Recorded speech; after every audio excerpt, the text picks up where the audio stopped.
Hello and welcome to the Trawl, where we scroll through social media so you don't have to. I'm Marina Purkiss. And I'm Jemma Forte, and welcome! It's the first trawl of 2024.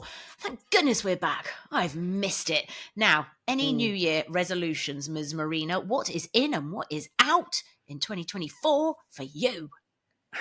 I don't bother with all that.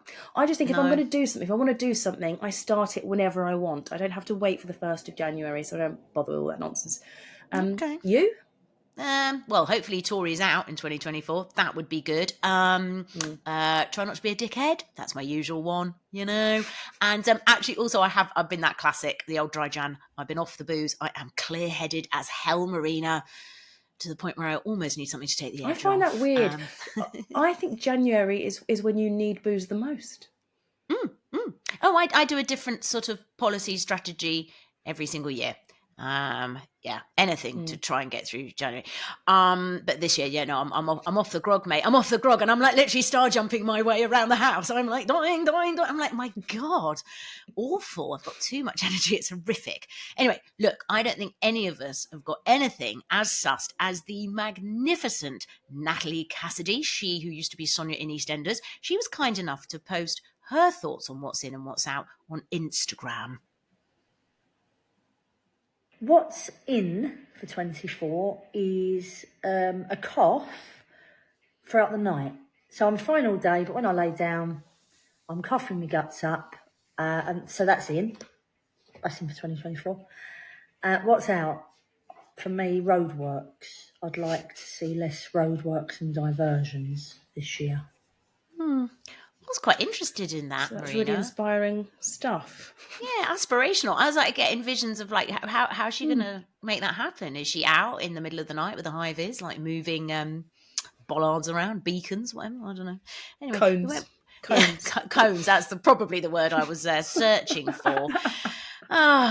Anyway, look, we actually will have a proper Christmas catch up, but we'll do that over on Trawl Goss. So if you care about that kind of more personal stuff, then that is over on Patreon, and that's where we share all that kind of shizzle. And hello to new subscribers who found us over there during the break. Lovely to have you.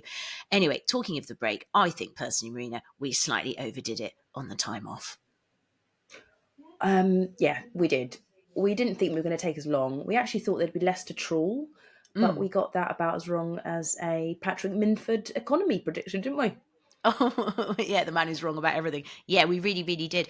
I mean, Marina and I were doing a lot of messaging, and it was like, oh my goodness, both bookmarked about 5,000 things, because there was so much funny stuff going on over the Christmas break. It was really weird. It was like the Tory party and commentators just all decided to be as bonkers as anything. So we were also trying to come up with titles for this episode, and I think Marina, you were like festive bells, jingle bells. I was like uncool Yule. So that's kind of going to be the theme of today's pod. For more sort of recent stuff, that'll be in the next episode. This is a bit of a look back. But, takes a while to get back into the swing of things, doesn't it, Marina? It does. In fact, there was a tweet from Very British Problems, and they tweeted, going back to work after a break involves a few days of waiting to get back into the swing of things. Then eventually you remember you were never in the swing of things, even before the break. There is no swing of things. The things remain unswinged, which I thought was very good. And to summarise the sorts of things you may or may not have been having a break from, Sarah Murphy tweeted this. Good to see the Tories starting 2024 with a flurry of obnoxiousness. Sunak lying about the asylum backlog, cleverly denying his own recorded offensiveness, and Sean Bailey being a thick misogynist. None of these dismals deserves the power they routinely abuse. So sick of them all. Yeah, Yes. It's been intense. It really is. So that's like quite a good little summary just to kick off. Right, New Year's Eve. Don't know if you saw this, okay? Of all the things to get upset about, okay, of all the things that are going wrong in Britain, that don't work, that need to be fixed, can you imagine being that upset watching the London fireworks on the telly. So there's this guy, and I'm pleased to say he's got a massive following, but I'd never heard of him before, Paul Embry. He's, as far as I can make out, an angry man from GB News. And he was livid, Marina. So he tweeted, London's New Year's Eve fireworks, voiceover of the King preaching about diversity, a homage to the NHS, an advert for same-sex marriage, and then a Windrush tribute, all literally within 2 minutes of the clock striking midnight. This stuff is like a nervous tick. It's relentless. And Matthew Stadland spoke for me when he replied, It's okay, Paul. Try not to be triggered. Life's good. Enjoy it. We're not here for long. Happy New Year. It was a bit like, really? I don't know, like none of those things upset me personally. And the other thing they were all getting worked up about is that at the start of the fireworks display, there was a screen that said, the Mayor of London presents, right? Because I think if you're the London Mayor, this is your nice moment. I did think that was, but it was quite self-indulgent. And now I looked at this with no comparative, nothing to look at, and just thought, well, that's a bit of a big sign just for one person. Okay, all right. You don't think like that's his reward for having to spend the rest of the year arguing about you, Les?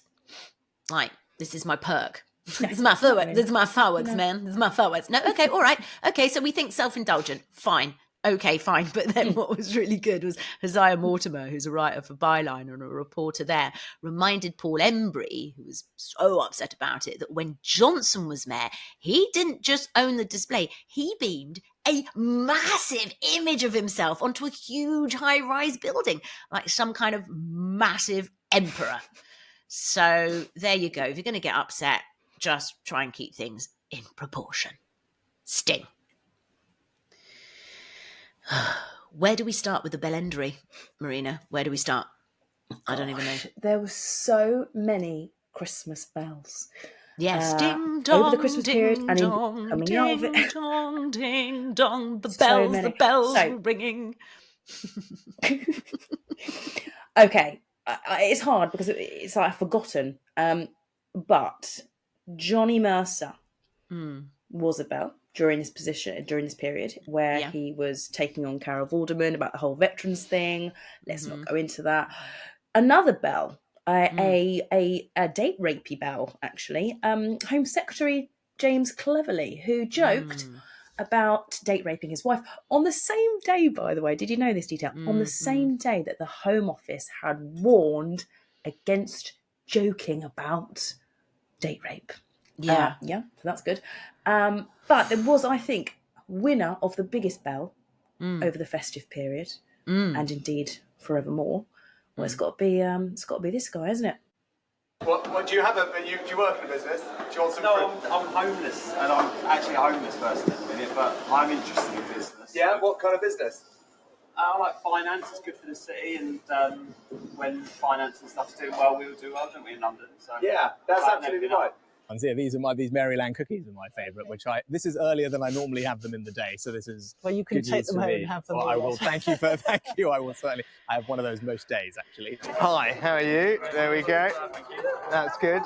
I know people always like to take the mick out of me for my Peloton that I use, but the reason I have to use this Peloton is because I'm constantly eating either, cookies or cake. 20 minutes days. Peloton, 5 cookies, something like that. Yeah.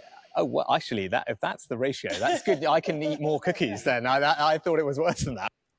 Oh, I get such cringe. It's like physical cringe. Oh, why don't I believe him about the cookies? Because everything he talks is bollocks. Everything is a desperate attempt to make himself sound like a normal person when we know there is nothing normal about that. No. Man. No. And the worst thing was over Christmas. I'm sorry. He's the Prime Minister. Like, you're busy. No, not busy enough not to take the opportunity to try and be like Hugh Grant, basically, in Love Actually. He did that video. I don't know if you saw it. And he's in Downing Street and he's faffing about. And it was like supposed to, I don't know what it was for, but it was like a sort of Home Alone Christmas style advert, which had loads of product placement in it for Coca-Cola as well. Yeah. This was Full so fat, by the way. Full Coca-Cola. full fat Coca-Cola. You need to get your Peloton after that. And I was just like, what are you Like, who is this appealing to? Of course, there were some people underneath going, oh, you're so funny. But most people were like, what are you doing? I've met one friend for a walk in the Gooch at Christmas, and she sort of, goes in and out of politics or social media, not like we do. And she was just like, what was that? What was that weird video with the Prime Minister sort of faffing around? I was like, I don't know. I don't know what it was for. And Satnam Sangera tweeted, the only way I can rationalise this is that his PR team loathe him, but at the same time quite want to indulge him so they get a job in Silicon Valley when he finally succumbs to the inevitable and becomes a tech bro. and Henry Morris commented, Home Alone if they never came back for Kevin and he was raised by a focus group. I love that tweet. Great tweet. Wonderful work there, Henry. He had so many belters over the Christmas period where he just popped out these tweets that were either just like that cringe or the community noted.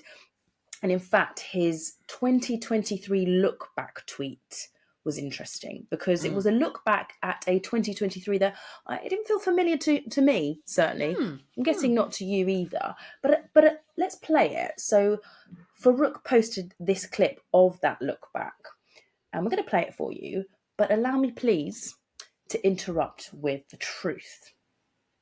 Happy New Year, everyone. I hope you had a great Christmas. We can look back on a pretty momentous year. We've delivered record funding for the NHS and social care. No.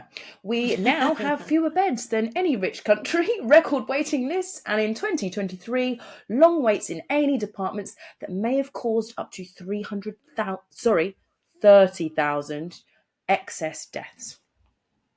Schools in England are surging up the global league tables.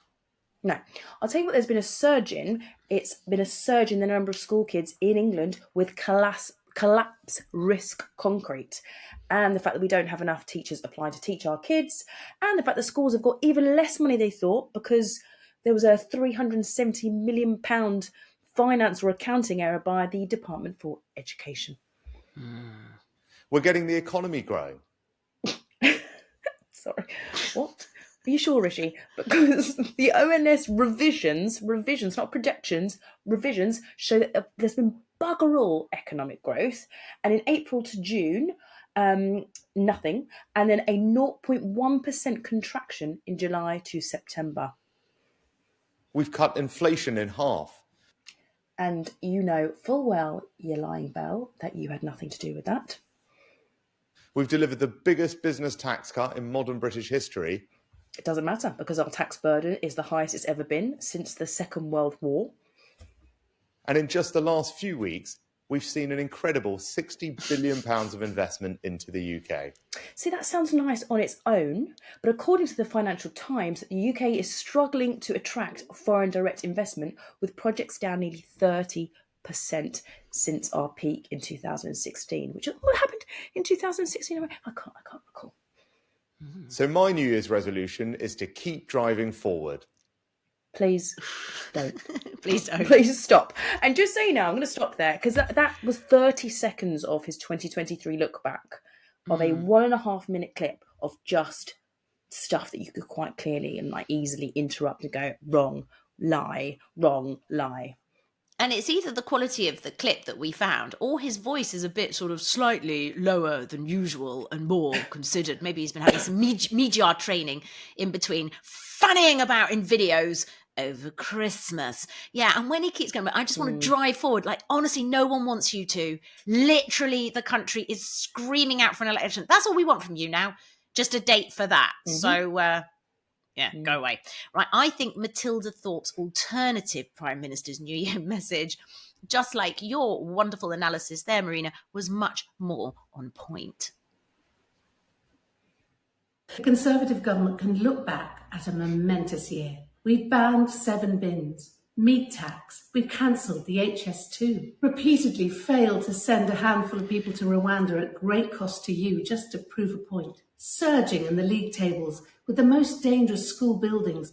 Record funding for the NHS, but that includes the billions we gave to our friends for unusable PPE. And there are tax cuts, investment, inflation, economy, and other words. But I'm not stopping there. My New Year's resolution is to keep moving forward, and I will do, in a car, a helicopter, or a plane.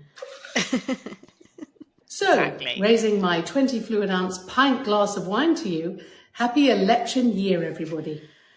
Oh, God. The pint of wine. Do we need to talk about that? We need to mention it because it was just like, well, I mean, I've got to say, I laugh, but I don't. We've just become so pathetic. In fact, on Twitter today, they were announcing that the EU is going to do something really, really useful and make sort of like unilateral USB points on everything so that everybody can go everywhere within Europe and just all plug in and everything will work.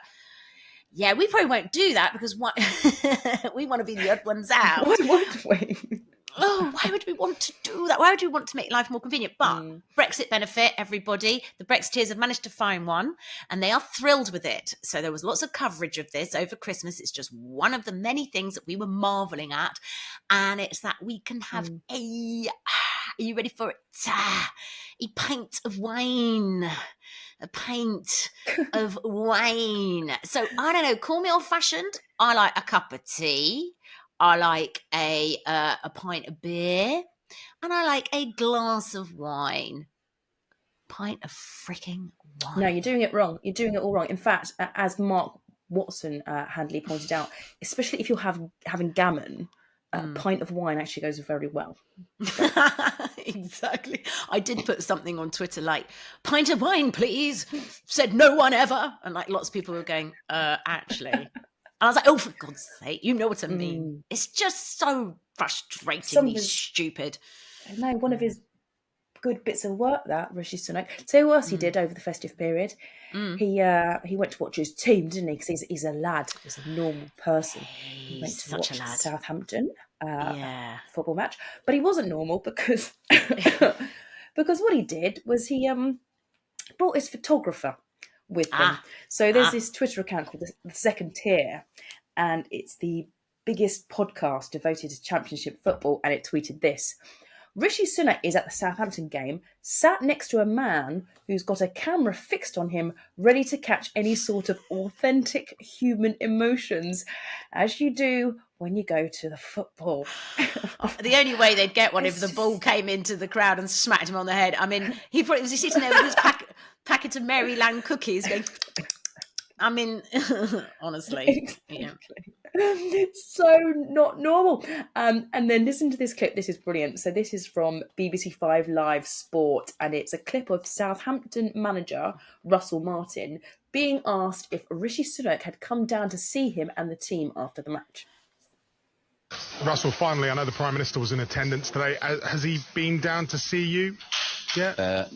He might have come down. I've got no interest in saying hello, sir. So, Fair enough. How's that for honesty?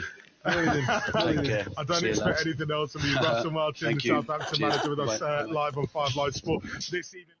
Lovely, Russell. I'm now an honorary or wannabe Southampton fan as a result of that. Do you know what, though? That did remind me of my response to Jonathan Gullis's tweet. So Jonathan Gullis is a Port Vale fan, and he tweeted something about like up the Vale or whatever. And he's also, just in case you don't know, he's a Tory MP, isn't he, Marina? And he's one of the real 2019 intake. If you listen to the Trawl, you'll know who he is. But if you're new to us, he's just a bell.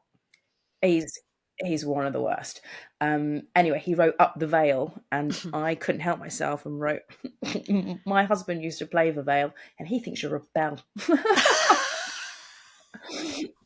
Yes. And I showed Ben afterwards. I was like, "Is that a bit naughty?" I was like, "Ben, is that right?" He was like, and he just laughed. I was like, "Okay, good."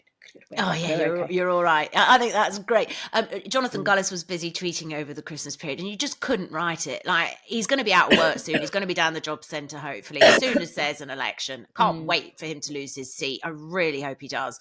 And he's all sort of like looking forward to achieving more. And like, where are the achievements? Where are they? What pint of wine, mate? Anyway, yeah. Back to Sunak though, and that photographer. These photo opportunities, these videos that he's putting out, they're getting increasingly desperate.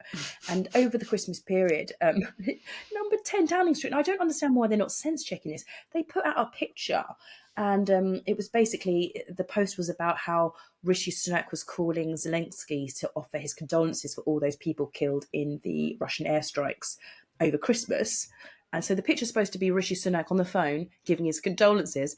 And Rishi Sunak's like grinning. It's like, I don't think that's... Is that him giving condolences? And then there's another shot. There was so much going on. Then there's another shot of Rishi Sunak in Nottinghamshire. And he's in a youth centre. So I'm just going to say it didn't look like a youth centre, or it certainly didn't look like the youth centres that I was used to when I was a youth. In fact, I think the clue is in the name. I understand there's going to be staff there, but there were literally no young people.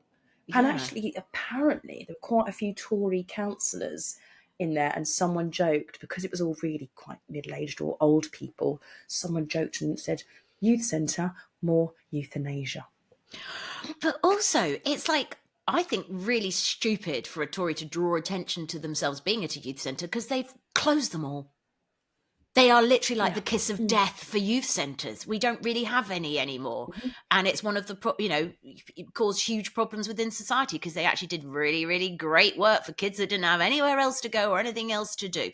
So, yeah, it was all a bit like, really? Again, bad optics. And you know what? It's just the amount of energy and money that they're spending on all this rubbish PR that makes them look worse anyway. They really should just scrap it. Just do your job, mate. And again, the absolute pinnacle of all of it, just don't do anything, just go away. The pinnacle of all of this, and it was really, really amusing, was Sunak trying to get in on the darts action. I mean, I'm sorry, we don't believe you watch football. We definitely 100% don't believe you're a darts fan. So just back off. So there was huge excitement around the darts last week due to Luke Littler, who was the 16-year-old protege who played against Luke Humphreys. Anyway, I know nothing about darts, but obviously I saw all of this going on. And apart from being abnormally brilliant at darts, there was a lot of conjecture about the fact that this Luke Littler doesn't really look 16. He was like, he's got a much older demeanour, you know. He looks kind of like he's just got one of those faces. And somebody called Top Shagger tweeted, when he was born, the midwife said, "Congratulations, it's a bloke." I like that one. Nick Pettigrew quote tweeted the pictures of Sunak at the youth centre with all the oldies, saying, "Oh, it must be the same youth centre that Luke Littler went to." And then lastly, Ryan Hemmings tweeted, "Luke Littler's local boozer when they realise they've been serving a 16-year-old. I thought, you fucker. But you clever fucker. And then I know it's a bit of a bit of a preamble, but Sunak tweeted this, and again, the world of social media joint cringed at the same time. So Sunak, right? Oh, he tweeted, "Congratulations, Luke," which is good because he could pre-do this because it didn't matter. A Luke was going to win. Luke versus Luke. "Congratulations, Luke. A great win tonight. What an incredible final to end a historic championship. I know that Luke H, whatever, and Luke the Nuke will be leading the sport for years to come." And it was so inauthentic that Gary Neville just quoted it with loads of laughter faces. Just like, yeah. And Brendan May quote tweeted it as well and just put, "Watching them bags of nails all me life, Gov. A pint of your finest wine, please, boss." Because you're so normal. Let's have another refresh of Sunak being normal. Hi, how are you? Now, did you get a chance to watch some of the footy yesterday? Yeah, and were you at this boxing I've been hearing a lot about? Why does it always sound like he's literally never said those words before? They've never even come out of his mouth before. He's just, just don't. If you want to see him, if you're going to, be you. Actually, exactly. What is that? What actually is real him? This was it. If they want to get authentic Rishi, just have him striding into Canary Wharf, high-fiving hedge fund investors as he marches into the Gherkin. Press, boom, I've got my pass. Yes, boom. Oh, I'm buzzing.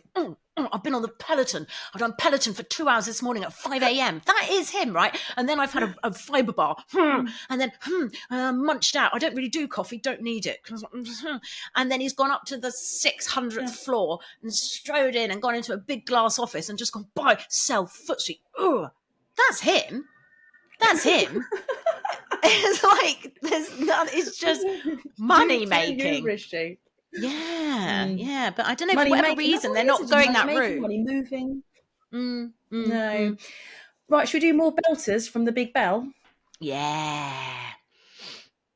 Okay, so he started the year really well with his New Year's Day post. So Rishi Sunak posted on the 1st of January, from today, the majority of foreign university students cannot bring family members to the UK. In 2024, we're already delivering for the British people. Oh, well, happy New Year, foreign university students. Happy New Year. Peace and goodwill to you. I know. I get so confused, Gemma, because Global Britain, what happened to that? Do you remember that? Global Britain that actually shuts the doors on the globe, and all about all that attracting the brightest and the best. No, we're not doing that exactly. Either, we don't want the students, they're supposed to be the brightest and the best. So, what? And also, this is so stupid because our universities rely on those international student fees. So all we've done now is we've taken one of our most successful, profitable British exports, and we've made it less attractive, less competitive. And so now international students, they'll just go elsewhere. And what that means, by the way, for us who are stuck here, is that our kids and our grandkids, or whoever wants to go to university, are going to have to make up that shortfall. Or those fees are going to be gone, and our kids are going to have to make up the shortfall. So it's really, really clever. Happy New Year! Yeah. It's because they're just so desperate to bring down the number that they tell you in terms of net migration, even if they're taking away the bits that are really valuable, really make us prosperous, really contribute to our economy. They're such morons. Jack Bernhardt wrote, I run down the stairs, tears in my eyes, clutching this tweet in my hand. Wife, they've done it. They've stopped a Chinese student from bringing their mother over to the UK. They have delivered for the British people. All of our many, many problems are over now, I assume. Mamma mia. I preferred, there was a New Year's Day post from the parody Rishi Sunak account who tweeted, very pleased to have got this far into the new year without a Tory MP being accused of sexual assault, corruption or bullying. So far so good. But, hang on a second, it took to the 5th of January before we had our first Tory scandal. And I'm actually being very generous there because I'm not including things like, Rehypnol Gate and stuff like that. So Paul Maynard, who is a Tory minister, is now under investigation by the MP's expenses watchdog over claims that he charged taxpayers so that they paid for his own political campaigning and promotional materials, which you're obviously not allowed to do. Gosh. So that could be another by-election. That could be, I think that's would be a 10th or 11th by-election. I can't keep up. On that, the Peter Bone one as well, isn't there? I was just going to say Peter Bone. Have you seen who they've stood in his place? Yeah, his girlfriend. So Peter Bone gone. Yes, which I was surprised by. What, that he's got a girlfriend? Anyway, okay, fine. Well, didn't he expose himself to a male colleague as well? I don't know. I just thought there might be some tendencies there. Anyway, we digress. We do. Let's go back to Sunak because then another one of his posts, this one, he is just, he's getting community noted to high heavens. So he took to Twitter to post, I know they're always lies, but very blatant, brazen, night is day, black is white, up is down lie about the asylum backlog being cleared. So he posted, I said that this government would clear the backlog of asylum decisions by the end of 2023. That's exactly what we've done. Is it, Roger? Ooh, don't believe you. So community notes are starting to be my favourite thing. I mean, it's just a little way of fact checking, and it makes them instantly look so ridiculous. Even the HM Treasury got community noted the other day, which is outrageous as well.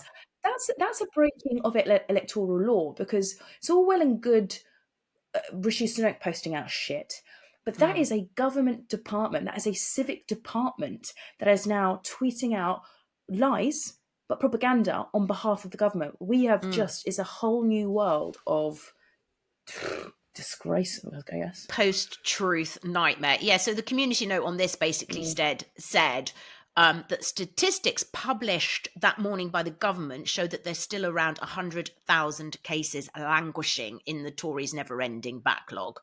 And Rishi Sunak is investigated by the watchdog over bare-faced lie, because he tweeted asylum backlog cleared, and yet despite 98,000 cases ongoing, including 4,500 legacy cases without a decision.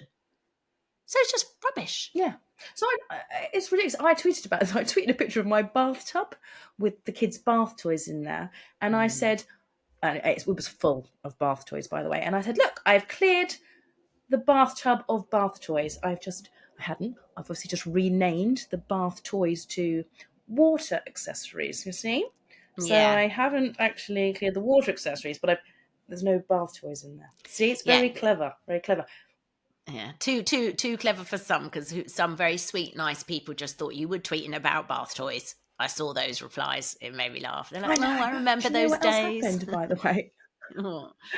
I've also, as a result of that, a lot of people said there was some mildew in my bath toys, and so I did a look through, and I did about a 50% cull of my bath toys now. As a result of that. So thank you very much for the feedback. Noted. Yeah. They go horrible. Anyway, basically, he's renamed and he's restructured the backlog. That's it. So basically, he's just given it a different name. It's just bollocks. So come on, Rishi, tell us that you've cleared the national debt and the NHS backlog. While you're at it, why don't you? Sting. Gosh, so much bellendery. There's a really good tweet by Dom Jolly on the whole community notes thing, and he tweeted, "Community notes are currently the official opposition." Opposition, yeah. Right. Yeah. Now, speaking of bells, riddle me this, what is one of the biggest bells of all? Big Ben. And I know what you're going to do here. A gong. Boom. Yeah, it's a gong. Thank you very much. See what I did there? Did you like my segue? I loved it, darling. I loved it. Yeah, very good indeed. Right, okay, gongs. Oh my gosh, they've been given out like, I was going to say hot dinners, but people aren't getting a lot of that either anymore. No. Peerages, damehoods, knighthoods, CBEs. How does everybody feel about Sir Tim Martin? I mean, the man from Wetherspoons who treated his staff like shit during COVID and basically was a huge advocate of Brexit, which has been absolute rubbish. So he's going to be a Sir. And Danny Wallace wrote, Sir Wetherspoons, along with Lord Botham and Sir Michael Fabricant, cheapens this country to the point where we should just rename it Poundland. And comedian Matt Green wrote, Liz Truss getting to give out resignation honours is like someone who was fired on their first day of work for gross negligence being asked to pick Employee of the Month. I find this particularly just insulting to our intelligence. I really, really do. And I just think, Sunak, you pathetic little knobhead, like making Suella Braverman Home Secretary was cowardly. You know, he could have stood up for himself once he was elected, chosen, not by us, to be Prime Minister. Allowing Liz Truss her honours. This is a step too far. Just tell her no. No, you failure of a woman. Go away. He's got, Jemma, he's got enough headache. He's not going to ruffle any feathers. So he's just going to... But what he did actually was almost quite clever, because he snuck them out at the same time as New Year's honours. So people might have conflated like the Liz Truss honours and the New Year's honours because they were all done at the same time. Very, Well, very yes. sneaky. I like Toby Earle's idea. He wrote that honours given out by Liz Truss should expire after 49 days. That'll work. I'm all right with that. Yeah. Oh, it just devalues the whole thing, doesn't it? You know, it's just bloody embarrassing. It's a bit like this whole thing. And just to say, in the next episode, we'll cover some of the post office scandal, because, you know, we're always hot off the press here at the Trawl. But within that, this whole thing about Paula Venables being stripped of her CBE, but the Alan Bates, who really does deserve honours, him saying, I'm not going to accept one until she... Those are the people with that kind of authenticity and moral compass who should have them. Oh, my goodness me.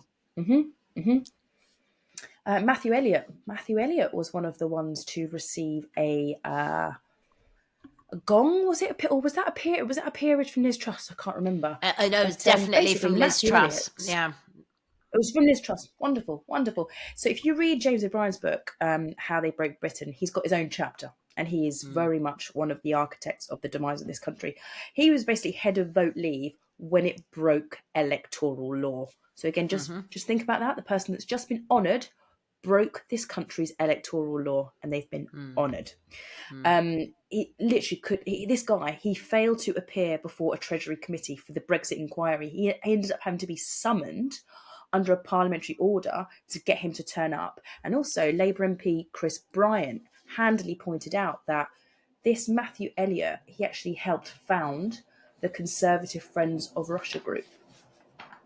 Honour and great honour. And listen to him in this clip, right? Listen to how guilty he sounds in this clip posted by Haggis_UK about being found guilty of breaking electoral law.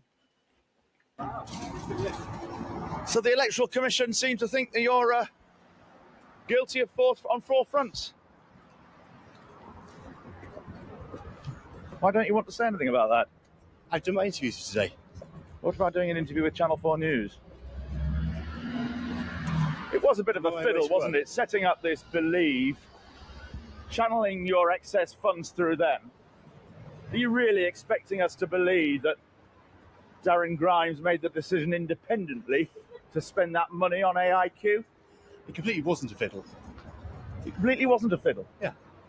Why not? It's an honest donation to another campaign, which the High Court said was entirely fine. But that campaign, run by a 23-year-old, spends the money you give it on the same organisation that you're using. Are you really expecting us to believe they made that decision independently? Lots of people use common vendors. That's very common in campaigns. If you look at the Remain campaign, they had common vendors on all sides. So it's very usual for campaigns to have these common vendors. But Mr. Grimes was working in your office. He's one of your people, really, wasn't he? He wasn't working in our office 100%. He was never in the office. He visited the office as an activist every now and again, but he didn't work from the office or have a desk. So you're now what? You've put in this dossier to the Electoral Commission? We have, yes. And why do you think they didn't interview you? I don't know. We're disappointed they didn't, because really, you know, it's important they listen to both sides of the arguments. They listen to the sort of so-called whistleblowers that you guys at Channel 4 had on a lot, and they didn't listen to our side of the story. But it does look like you had too much funds, you'd reached your spending limit, so you think, right, what do? We set up another campaign, give the money to them, and we can get around the law that way. The Believe campaign had been going since the end of 2015. From your offices, it was set up by you. It wasn't. It was a branch of Vote Leave. It absolutely wasn't, 100%. God, unbelievable. The absolute gall of these people. And he now gets to write our laws for life. For life. Depressing. Jim Crace wrote, his conviction, by the way, was for massive illegal election spending. He should be banned from Westminster, not embedded there. Exactly, not in the fabric of it. Farouk tweeted, what better way to celebrate the failure of Brexit than to appoint Vote Leave's Matthew Elliott into Parliament as an unelected bureaucrat? Sting.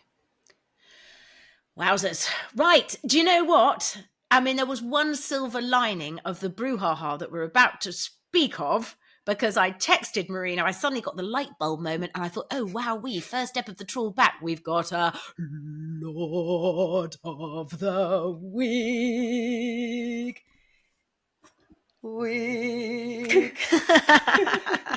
Oh, that was a really nice stretch. So Lord Bailey of Paddington. God, these titles are bloody ridiculous, aren't they? So Lord Bailey of Paddington, otherwise known as Sean Bailey, who you may remember at one point he stood as mayor for the Conservatives and didn't get it. And he also was one of the people who broke the law and was partying away during COVID. Absolute knobhead. And he's been a misogynistic, rude, impolite pig, quite frankly, about Carol Vorderman. You've probably heard this, but here he is on GB News. And look, on one hand, she's got all that stuff, you know, she's a serious political commentator. And then if you look at her Instagram, it's all pictures of her bums and her boobs. So what is it? What is it here? She can't be both. Oh, my blood boiled when I saw this so much. You're like, hello, the 1970s wants your sexist back. Like, that isn't good enough. And why does he say bums? Anyway, how many has she got? Yeah, bums.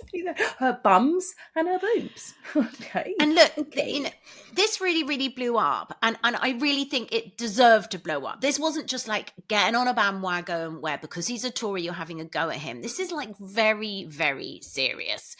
You cannot conflate a woman's appearance with having a point of view. I thought we'd got past that. The other thing, as someone that does follow Carol on Instagram, of course, like, she hasn't got her breasts out. She's not naked. She's clothed, and she's in the gym sometimes, which actually I find really, really inspiring as a woman who's sort of, you know, aging and trying to like prevent osteoporosis. I'm watching somebody who's a little bit older than me lifting massive weights. I'm thinking, wow, this is good. And I think she's a really great role model. And also she clearly is glamorous, and sometimes she likes to dress up and do a bit of pose. What's that got to do with, why does that mean she can't be on Twitter being political and expressing a view, for God's sake? Yeah. And also, what is it? Because the boobs are attached to her body. What's she supposed to do about them? The bum is also attached to her body. Like, am I allowed political opinions if I'm like an A cup? And then a B, or is it, when am I not allowed political opinions? Is it D plus, double Ds? If Sean could maybe let us know, that'd be good. And it's really, really opened the floodgates on Twitter. But people like myself and Marina and Supertansky and all the rest of it, we all posted about this, and we all used the same hashtag, Sexist Sean. And so there was a lot of traction. And wowee, a lot of people came out to play. Obviously, loads of people in support and completely agreeing. But it really suddenly exposed that people like us, any women who express an opinion and put it out there quite publicly, it's not the opinions that they always come after. There's a lot of like, she won't shag you, mate, like, or she's this, or they go for our appearance, or they go for like something about, I don't know, whatever, these angles. And those are the bits that are really, really deeply problematic and unacceptable. And they have to stop, quite frankly. I posted a video in response to what Sean had done because he actually doubled down. Rather than say, I'm sorry, that was awful, I shouldn't have said that. He doubled down and called Carol Vorderman a number one bully, and then said that she uses her platform to demonize people. And I took to Twitter, I did a little video, and I posted it of basically all the things that he said, or not all the things, but some of the things that he said where he has demonized people. And they're very sexist things, as well as like probably a little bit racist as well. And what was hilarious is it got seen like over 1 million times, this clip, which I was not prepared for. I got so much stuff, so many responses to that tweet of people saying like, is this an OnlyFans? Or like, look at her with her cardigan like falling off my shoulder, or like how many times she's touching her glasses, or like it just always, and like they can't see beyond the points I'm making. I was wearing a high neck top, for goodness sake. I've got my glasses on. I touched them once, like about 1 minute into the video. And yet I think some men, and I was discussing it with my husband, some can't see past what is visually in front of them, and they have to comment on that first. That's the most they can't separate. Yeah, they would find it less conflicting or confronting if you sit there in a sackcloth, with a bowl haircut, but then no makeup. But Jemma, then they'd come for you for dressing like shit, looking like shit. You can't win. Yeah, and also the point is, what we look at, whether it's highly, highly glamorous and immaculate, or whether it's like a piece of shit, it's irrelevant. It doesn't matter. And, it's so hypocritical. And then there were some funny moments because, like, I think it might have been was it you or Tansky? I don't remember, but there was a picture of Johnny Mercer having his COVID jab and he was literally naked. He'd taken his whole top off. And it's like, so, does this mean he can't be an MP or whatever? I mean, it all got a bit ridiculous. But yeah, and it's funny. Yeah, I had, comments as well. We all get them. And the whole thing about, that pisses me off as well is like sometimes we'll make an argument, somebody will come in and be like really vicious, another man will stick up for and defend one of us quite pertinently and very pleasantly and very kindly, and then the man will go back and go, mate, she won't shag you. And it's like those ones that think that a man can only be sticking up for us because he's got some kind of sexual feelings. It's like those men are the ones that need to sort it out, because the men that are defending probably haven't even thought about it. Incel vibes now. Yeah, and with all the Joe Barton stuff as well, they're all calling out. But anyway, we haven't got time in this one. We'll do some of that in another episode. There's been a lot going on. Joe Barton has just messaged about me. He's just tweeted about me, but we'll cover that in a Trawl Goss just after this. Yes.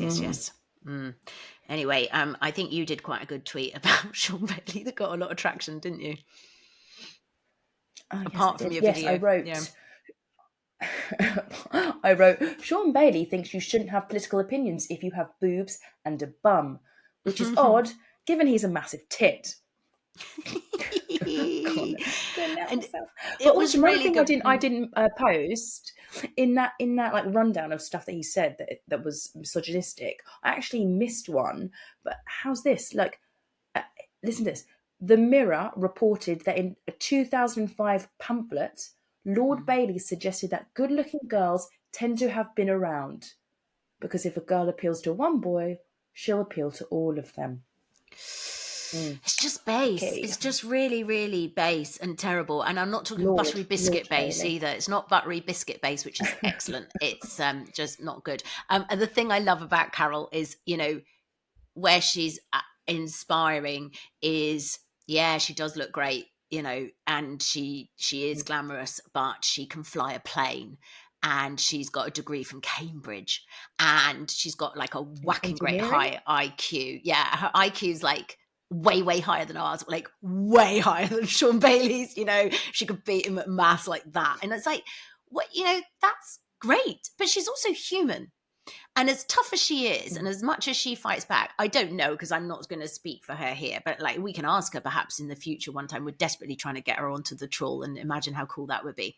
But anyway, I'd imagine there are moments when the odd comment, of course, because she's not a psychopath, it's going to make you feel like, oh, okay. So the fact that she decides to go, no, this isn't going to make me be quiet. This is going to make me speak out more, I think, is another thing to commend her for. It's brave, it's fabulous, we need her.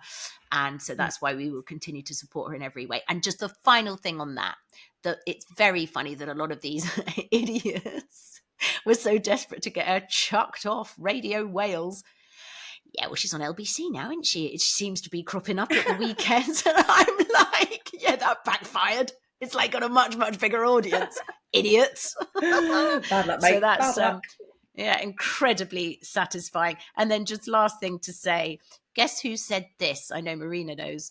If they attack you personally, it means they have, should I do the voice? Not a single political argument left. That was everybody's not favourite, Margaret Thatcher. But there you go. Right, let's move on to maybe some of her fans should bear that in mind. Underrated tweets of the week. We're at that time. Yes, please. So mine is one posted by Steel Dalek with the caption, a message to fox hunters everywhere. Dear fox hunters, you whine on and on about keeping alive an ancient tradition, so why not switch to jousting? See if we give a fuck when one of you gets battered off your horse, you beat-faced Tory bastards. Lovely. And then another one from Dan Reagan. Dan Reagan wrote, "Some people exercise before breakfast. I watched a show I didn't like because the remote fell on the floor." Excellent. And then with regard to all the pint of wine bollocks, Peter Hitchens in the Telegraph was on one going, "Let the return of champagne by the pint strike a blow against..." It's just too ridiculous. "Against metric commissars who loathe our traditions." And John Niven just quote tweeted it with "part life," which whenever anybody does that, You've got to say it like in the song. Yeah. "Let the return of champagne by the pint strike a blow against metric commissars who loathe our traditions." Live. Okay, much better. You did it much better, Marina Purkiss. Okay, but I'm gonna top that with an underrated, and I don't think you've heard this, Marina, and it's fab. Underrated clip of the week, and it was posted by Scotty GP, who said, "Look North have started a new feature called How Big Is Your Hole?" We want to know how bad it is where you are, and we will come and film some of the worst. How big is your hole? You can tweet me at looknorth@bbc.co.uk. If you can send a picture, Norton's always in a hole. If you can tweet me a picture, that would be good as well. The biggest potholes. We'll be having some of them on the programme. How big is your hole? How big is your hole? None of your business. None of your goddamn business, you cheeky monkey. Dear me. And we're back. Okay, should we move on to our first pudding of 2024? Yeah.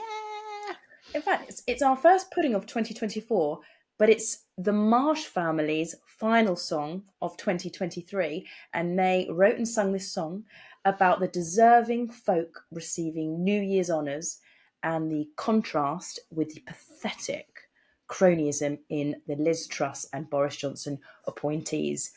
And it's called "Does Truss Not Feel Ashamed?" Enjoy.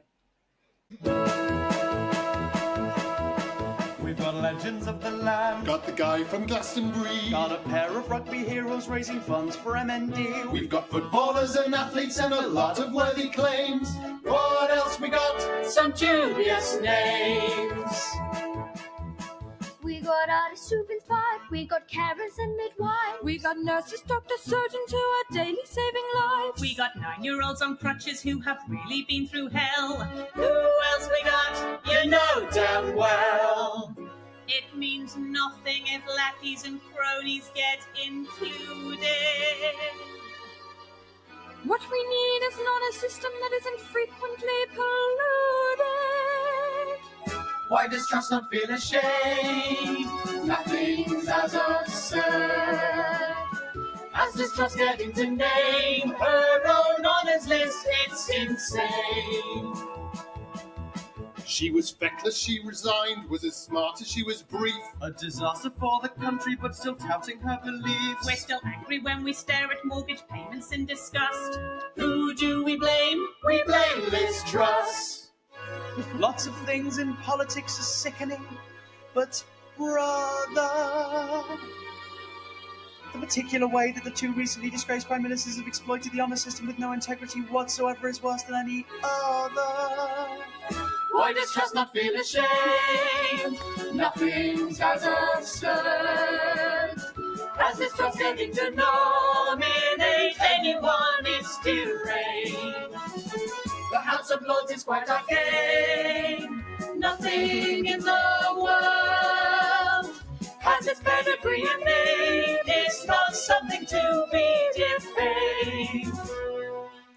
59 life peerages for Tories since 2020, which include the youngest Charlotte Owen, who no one can explain. Yeah. Hey. Very good. Bye, trawlers. Bye.